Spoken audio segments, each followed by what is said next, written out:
Hey guys, what's up? I am back, and today we're going to be talking about is the three quarterback approach better. I know that this is probably going to be a lot like my video on the three goalie approach. A lot of the things may be similar, but this is going to be more directed towards the football world, whereas the three goalie approach was towards the hockey world.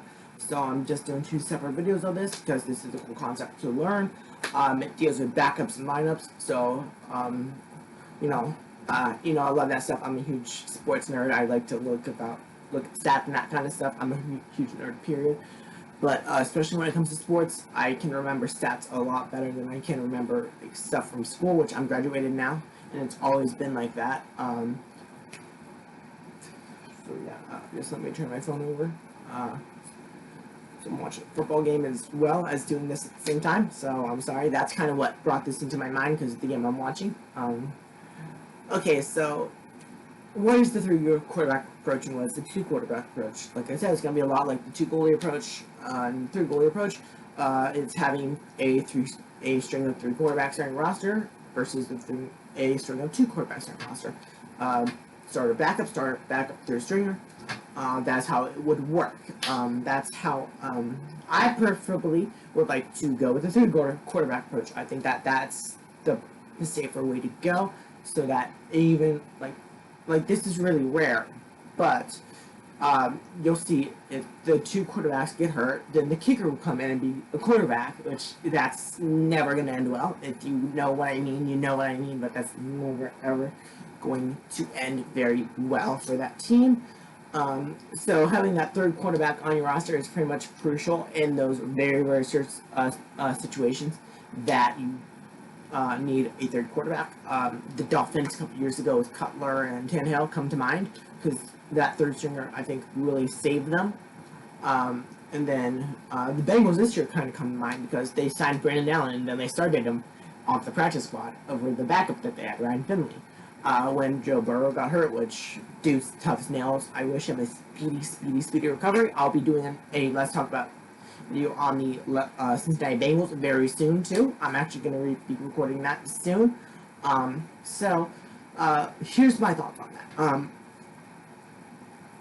What are we doing? Come on, dude. Like, three quarterbacks versus two quarterbacks. What are you going to do? What do you think the safest option is? Which, by the way, feel free to debate anything in the comments. But please keep the debates civil. If it does not say civil, I will step in, and if it continues to cross the line after I step in, I will delete that comment entirely. So please feel free to keep it civil, but also debate it as you wish.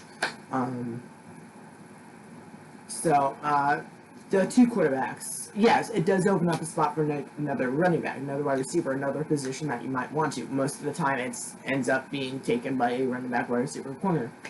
Maybe a linebacker every now and then. Maybe a defensive tackle. Maybe defensive end. I don't know. There's a whole wide range of stuff compared to the three goalie rule, where it's pretty much only goalies, forwards, and defensemen that we're talking about. There's a whole different range, whole different animal of positions that can be taken by the extra spot. But I find, at least in Madden, which Madden is a really good game. It's not simulation football. I feel like EA is complacent.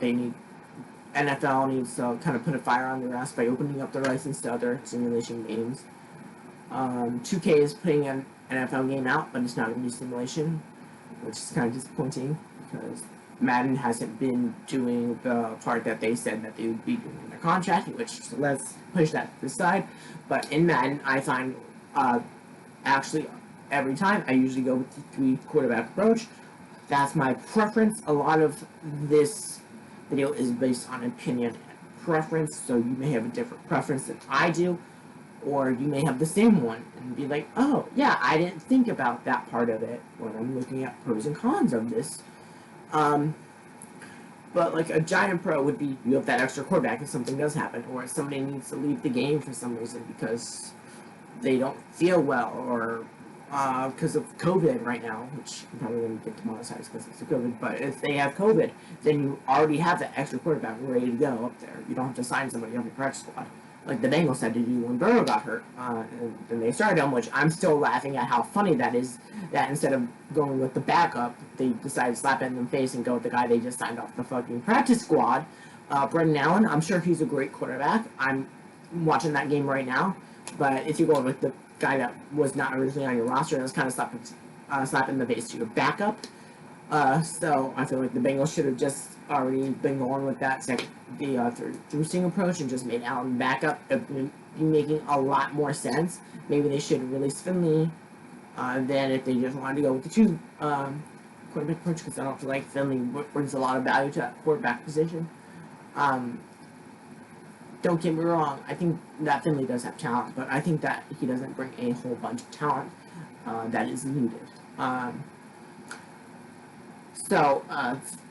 Preferably, I'd like to go with the three quarterback approach. I feel like it has more positives than negatives. A negative would be if a defensive tackle gets hurt and it's only a couple weeks, then you have to or two defensive tackles gets hurt, you kind of have to switch up your game plan or switch one of the backup ends to the defensive tackle.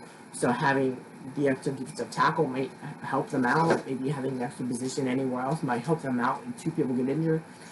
So it's, like I said, it's up to the coach's preference, and it's up to everybody's preference. Everybody has a different preference, but preferably I go with the three quarterback approach a lot of the time. Because I'd like to use that extra use up a roster slot to make sure that if something does happen, I don't need to sign another quarterback. Like, if somebody's out, man, for like 2 or 3 weeks, I'm not going to place them on the fucking IR, because then I don't think they can return from the IR, and there's all that jazz.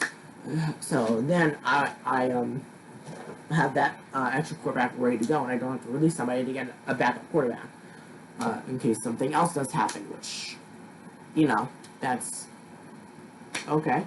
I feel like that adds more value to your team, being that you're going with the safe side. Now let's talk about the two quarterback approach, because 7 minutes now I've been talking about the three quarterback approach for most of it.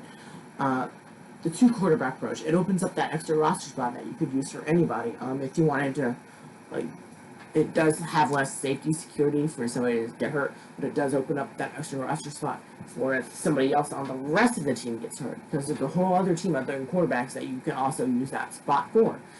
You have to look at everything from an outside perspective of what would be the better pro and con, what's the better thing to go with, but a lot of it is, again, based on preference. Some coaches prefer 3, some coaches prefer 2.